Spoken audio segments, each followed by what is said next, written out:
It's Andrew and Hey. Deb and his Escapades. So, guys, we are still looking at halls, recording areas, and stuff like that as well. But first things first, for you, shed update. I've seen Well, the photos, but none of yes, the the others have. shed's actually finally coming together. The electrician had roughed in, and we've done all the walls are insulated and lined with ply, 9mm ply.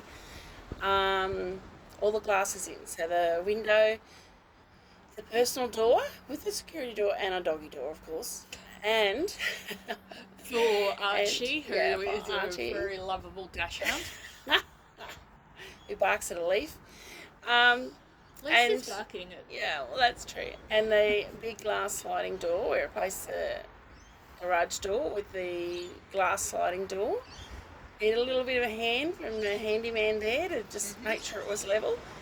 But we've got all the walls done. Next thing is the battens corner says extra skirting boards come. They're getting delivered Yep. from our man with the hammer, the big green Yes. hammer, on Friday. Oh, And he's a local legend up here. yeah, So he's a pretty well known handyman up here. yeah. So so Saturday, we're hoping to get all the battens in place. The timbers are in place, ready for the battens to be screwed onto. Nice. There's a manhole to go in, so we're just looking at the ways to do that. Yep.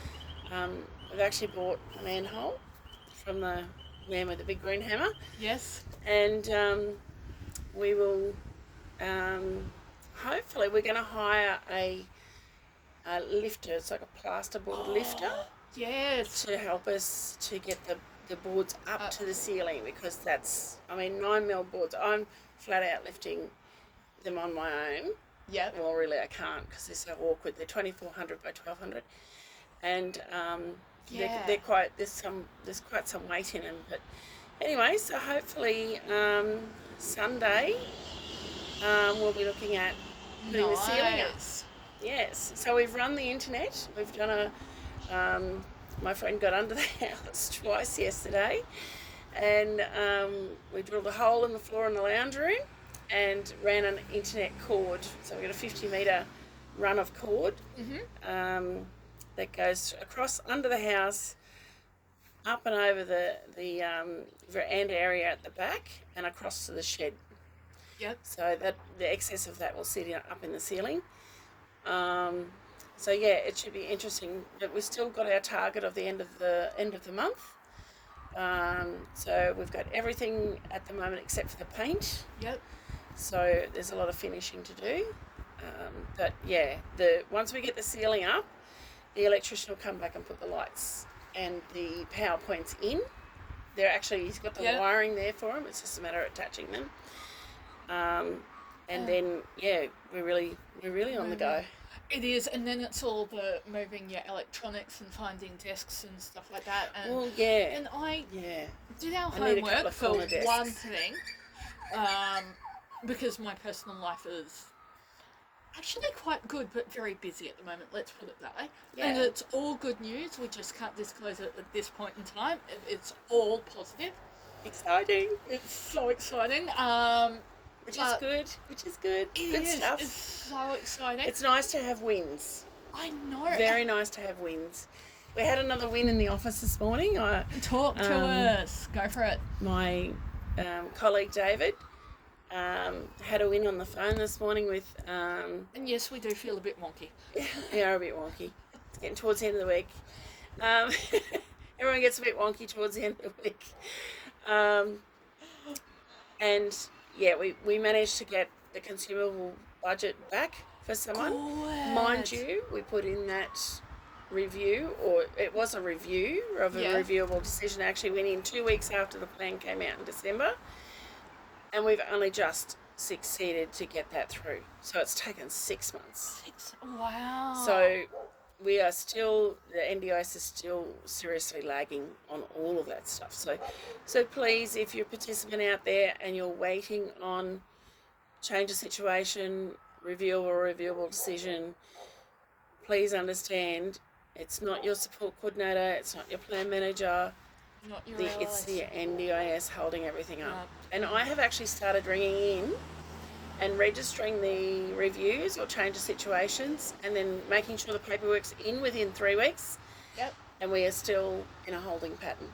So all that does really is just puts you in line 3 weeks earlier than when your paperwork goes in. Yeah. That's all it really does. But at least you're in line.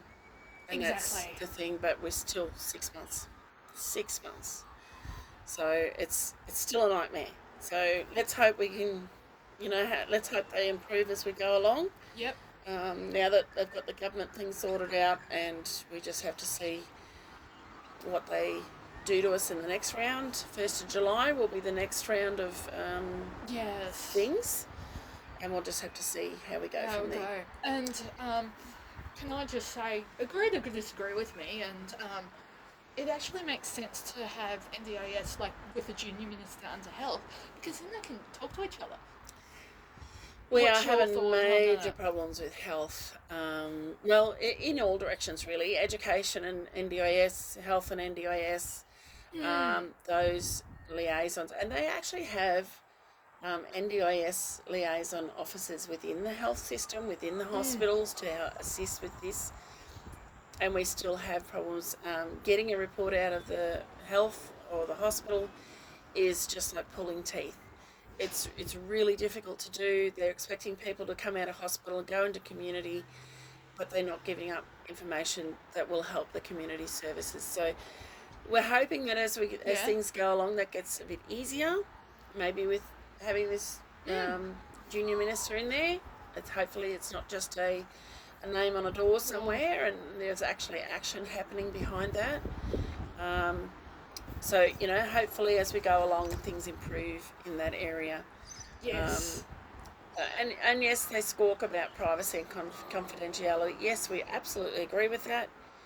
But we are trying, it's a transference of that privacy and confidentiality from health to the NDIS people that are trying to manage that and trying to make it work for that person. So, And there's ways of maintaining that, having stakeholders involved. Yeah.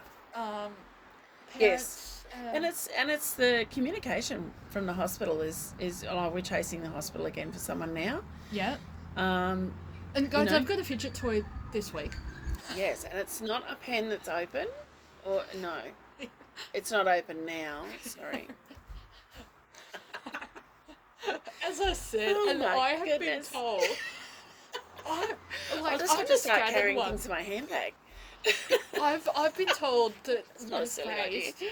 I should never play poker. No, I can't do it either. Everything's on my face, which is a real concern, especially in Teams meetings and Zoom meetings, because I get the, really? Huh, you said that. You think that? What? And also, depending on who's running the team meeting, not advocating for this, but just check the laws in your country, or no, not country, state. If there's something promised, record it. Yeah. Record it, and then if there's, why isn't this in my plan? Record it. We've come across a thing called Heidi Health. Yes. Yes, game changer. Absolutely. Oh my goodness, it records absolutely everything. But then you can set it up so that it gives you a report that's got dot points. It highlights different areas of, that you can ask it to give you the report that you want out of it. So it's Heidi Health, it's called. So I will put it's links absolutely in the description. excellent. Yes, And David got me onto that. So also spoken, because when I get really, really, really stressed, which haven't happened for a couple of months now, I do lose my words. And Spoken is a app on my phone, and it's a assisted communication device app. Very basic, like, help me, can I have food? So if I'm on the bus and want to be let off at Macca's, they know to let me off at Macca's bus stop, and I can walk in and have my app open and going, here's my order. as well. Because can I shout out to Macca's in our area? They're actually sunflower lanyard trained. I found out. Oh, So sunflower lanyard, for those who don't know, there's hidden disabilities. yeah, So you might need a bit more time, patience, understanding. Um, yeah, as well. yeah. But And look, I even like sometimes you struggle with the drive-throughs. They say things so quickly. People just have to learn to slow down a little bit. I mean, mhm, yes, I know you get into that mode, and I know because I used to do with taxis. I used to do yeah, voice radio with 21 vehicles, 2 wheelchair vehicles, and 21 vehicles out there, and and bookings and phone calls, and I know that I have actually had to slow myself down since then, and that's 20 years ago now yeah, since I did that. But I mean, seriously, back then, all my words ran together. Everything, I mean, they probably still do now, but nowhere near as bad as they did. Like, when my son started to talk, when he first went to a daycare centre, and because he'd never seen little people before, so he yeah. backed up against the wall and they couldn't get him to play with anyone. I didn't know he was autistic at the time. I'd never Mm, really had to deal with kids before. And I was an older mum. I was 32 when I had him. mm, And yeah, and they said to me, oh, we're having a problem with him because of his speech. And I said, but his speech is quite clear. They said, yes, but what he does is he starts a sentence and he goes blah, blah, blah, literally blah, oh, blah, blah, and then finishes it. Because his his mouth can't keep up with what his right. brain's doing. Yes. And so she said, and is there a thing at home? And I said, well, my husband drives taxis. I run the taxi base. So, and I just said, what do you mean by that? And Mm, she went, oh, okay. I said, we are so used to just, but I used to put him in front of David Attenborough all the time. So yes. one of his favourite words was actually, actually. So it was quite, You want to but I hear? didn't know he was autistic when he was little. It No. wasn't until the grade 1 teacher pulled me up in the first week and said, he's autistic. Mm, Please, is he diagnosed? And I said, oh, I don't know anything about it. about it? And I went and did the research and handed it all to my husband, and he went, oh. And I said, yes, that's you. Mm. He'd never been diagnosed. Because So, there's a huge genetic component in yeah, autism, yeah. ADHD, and Well, the men, different it actually neurotypes. comes down the male line, 50% more prevalent in males than females. Yep. Rosie is as well. She's autistic as well. Yep. Um, we were we were very lucky with Rose. She had to be revived at birth, Ooh. so we didn't know what we would have, Yeah. what problems we would have with her. And the autism is not part of that. No. So we didn't have any learning disabilities from the lack of oxygen. We didn't have any other problems. So we were very, very, very lucky. Yeah. And I look to families that have level 3 autistics with non-verbal movement problems, all kinds of issues going on. Yeah. The PDA, the So pathological demand avoidance, where yeah, it's all of that kind of stuff coming in, and I just an think, absconding. and it's not, and I don't think you poor buggers. I think you poor buggers, as in, wow. I only had level 1 autistics. Yeah. My kids are now both working. Dylan's in youth work. Rose is a disability support worker. And having that lived experience, she would be able to go, hey, She do we and, have a policy and for? talk about birds of a feather. They so recognise each other, don't they? Like, you could walk into a crowded room and there'd be half a dozen autistics in there, autistic people in there, and they will be together Yeah. because I don't know what it is. They just gravitate towards each other. Mm. They just instinctively know that they are the same as them. And Yeah. being different's not a bad thing. I used to always say to my kids, you don't want to be the same as everybody else. You don't want to be like sheep in a big flock. Punk. No. You want to be different. Be different. Get out there and be different. The education system didn't appreciate that, of course. So, Well, one part would have Healthy Harold. Oh, Yeah. So for our international listeners, Healthy Harold is a... And when I say this as an adult, I'm like, okay. So Healthy Harold is life education. You start off with your preppies with this giraffe that's a puppet, and it teaches you about life, about your body. They've now moved to the high schoolers with consent, Oh, thank relationships, God. Thank God they're doing a consent. Honestly, and it's a massive thing. But I am going to... Now, people with disability, I'm not sure how much training there is around that consent. No. Consent's very important from one end to the other. Like, can I touch you? No, you can't. No means no. No, Bang, that's it. No means no. And that you don't... That someone's mobility aid, whether it's a cane, rollator, wheelie walker, wheelchair, power wheelchair, that is an extension of them. Yes. If you're doing if they're in the middle of Coles, Woolies, Aldi, and doing the shopping, and you want to get to the tomato sauce, please ask them for the tomato sauce. Don't just move them. Push them out of the way. I've seen that done a couple of times. It's Now unbelievable. Just ugh. it is now. People just bulldoze. Everybody's so quick. Everyone's got to do everything so quickly. And, and I know myself, like I worked last night till 8:30, the night before I worked till 7 o'clock.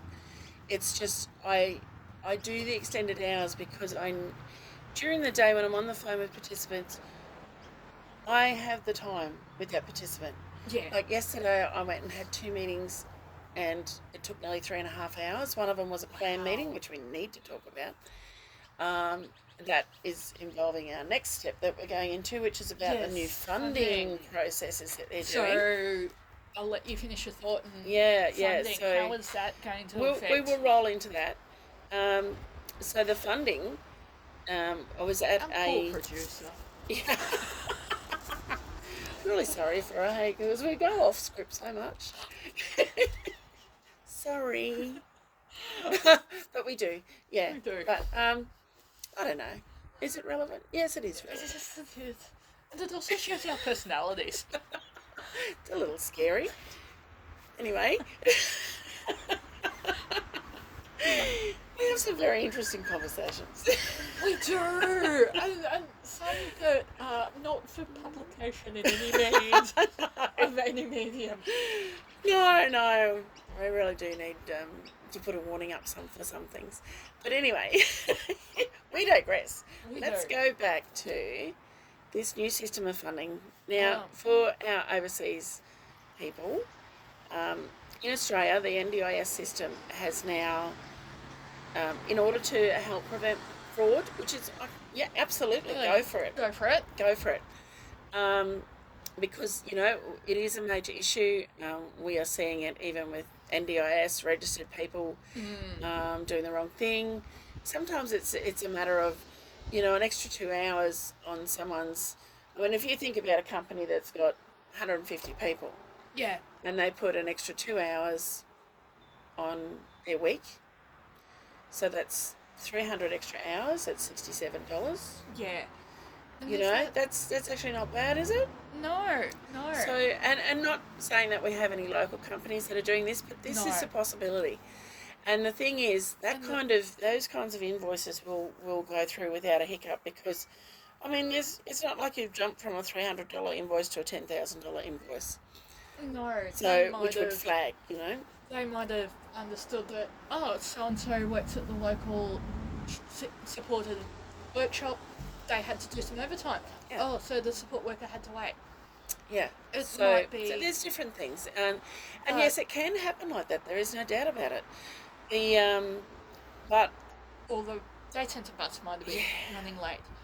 But then by the end of the plan, of course, people are running out of money. And that's the And it's problem. not flagging until towards the end of the plan, and then the NDIS is jumping up and down and support coordinators going, you're not doing your job properly because you're not tracking funding, you're not making sure this is done. And, it's very sneaky, and I have picked up on a couple of them, and David's picked up on a couple of them, even amongst our people with disabilities, and we're onto that. But, of course, as soon as you raise a flag with the providers, if they have undue influence over the participant, you are dumped as a support coordinator, Yeah. and they move on to somebody else, And and they do it again. this So these are the problems that can happen. Like, it's Mm. not easy. But so what they're doing is now, when the new plans come through, and this is for an extended plan as well. Yep. So it's new PACE plans. So in Australia, we're shifting across to a new system within the NDIS, and it's called PACE, Yep. which I think is an American system because with the bulk uploading and stuff, it's the numbers are backwards. So I think it's an American system, which is fine. Like, it's got to come from somewhere. Exactly. And But there are some very clever computer scientists yes, out there. yes, absolutely. It's just moving from I just the wish portal service bookings to Yeah. the system. And my make concern sure with you- the service bookings, and it's always been a concern, no correlation between service agreements.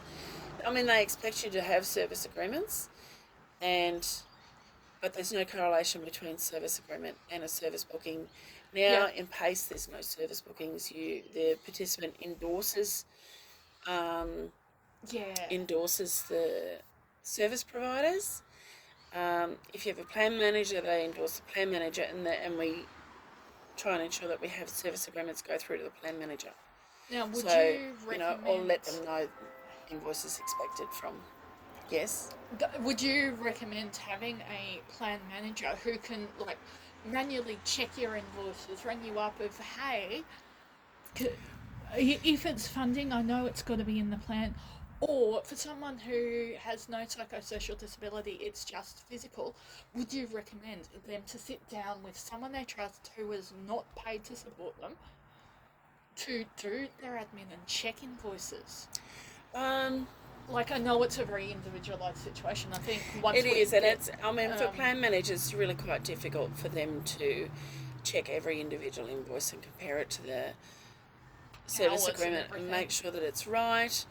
And one little unregistered service provider has kind of managed to sneak through. He's got 4 participants with this particular Yep.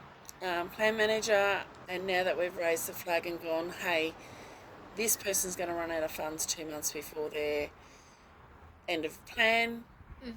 We suspect this is happening. Yep. And we've delved more into the invoices and found excessive hours put in. Like, you just can't do that many hours in a week. No, and And it's not physically they've- possible, this no. amount of hours. Yeah, so they've gone through and checked a couple of others that they have with them and found the same thing. So but then, if you take that to the fraud, you take it to the commission, and the commission goes, he's unregistered. Because they're not registered, they don't have to be compliant, therefore we can't do anything. I'm like, hello? What the hell? So Yeah. they just get away with this? And it's, it's like, it's really frustrating from our end and plan managers' end, because it's the proof of all of that.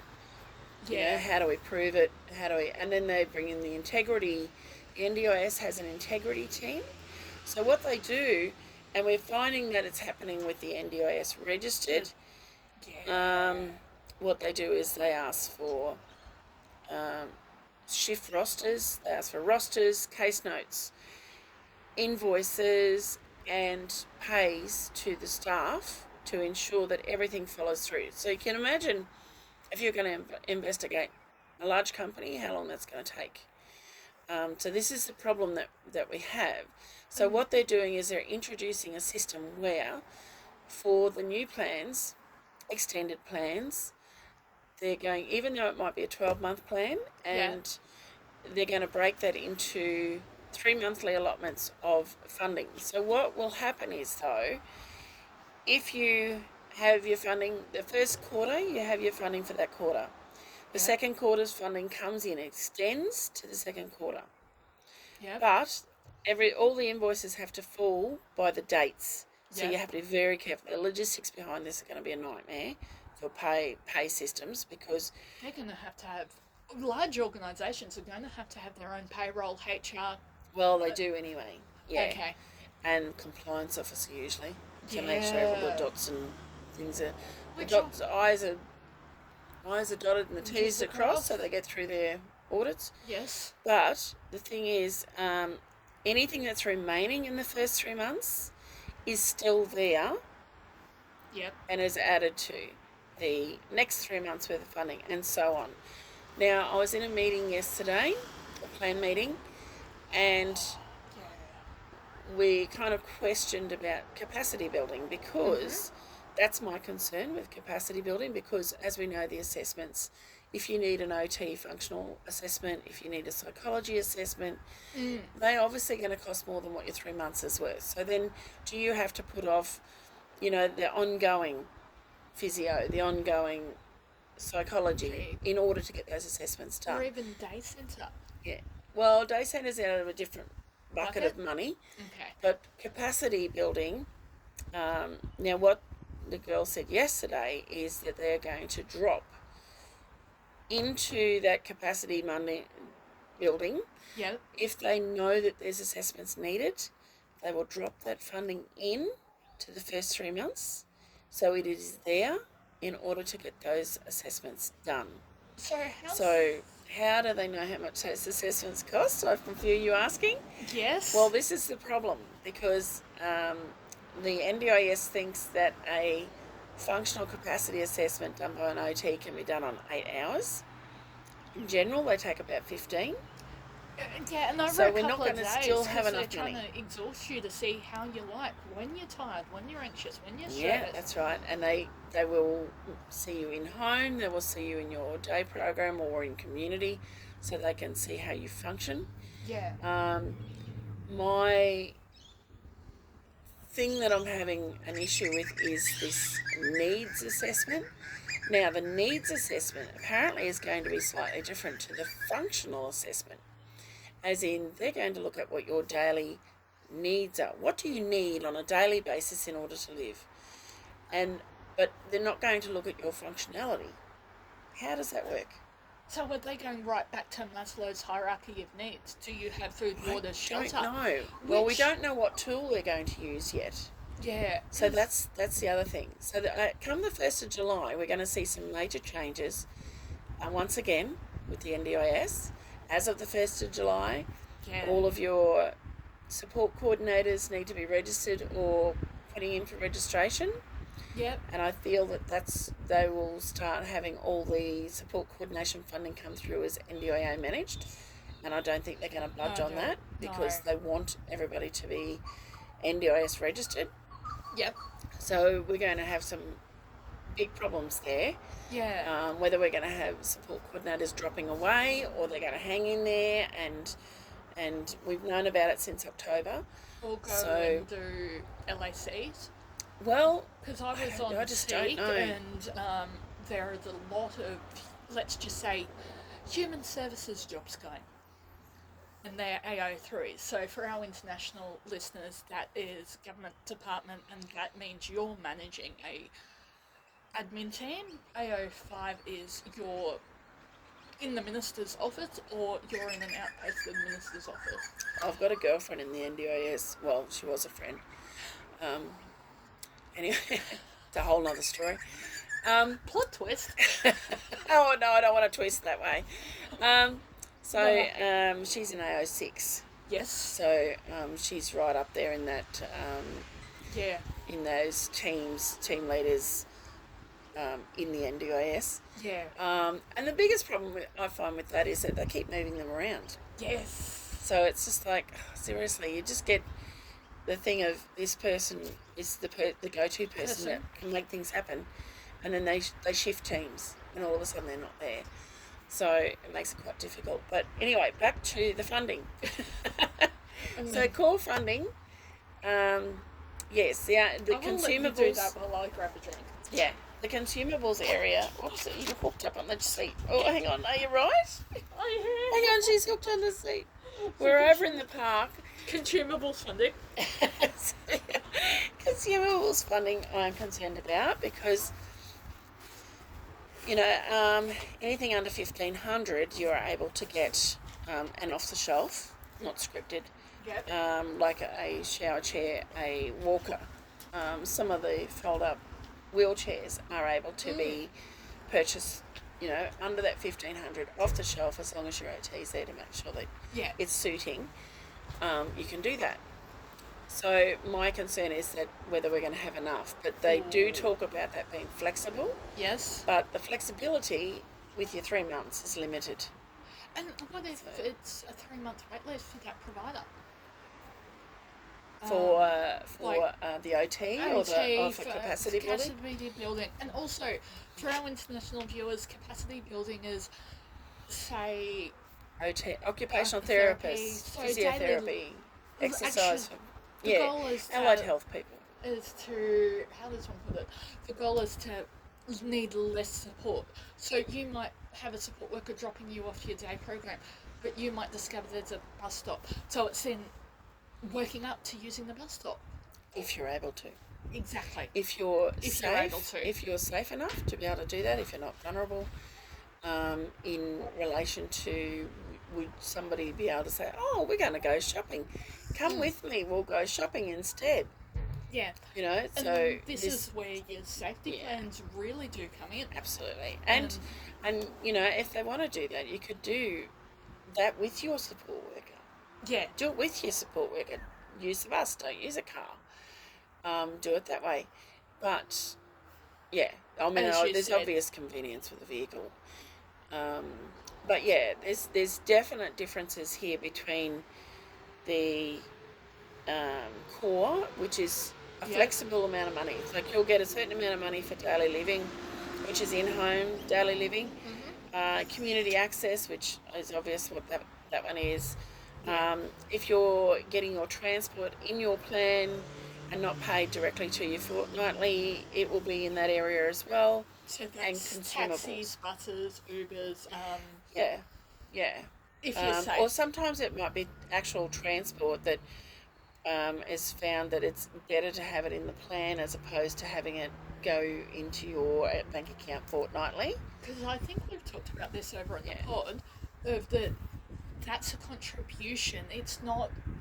it's not going to cover all of it. All of it. It's a contribution to make up what someone who's in the general community who has chosen not to drive or is not safe to drive, and the gap between... So, it's a big one. But those amounts of funding are flexible, as in if you get your 3 months worth of funding and say it's, 10 grand, 8 grand's, 4 grand's allotted to daily living, 4 grand to capacity building, 1,000 towards consumables and 1,000 towards your transport. Say if you've got, you're going to get consumables, and the consumables between 2 or 3 items might add up to, 2,300. Then we have to account for 1,300 that is not going to be available for support. Yeah.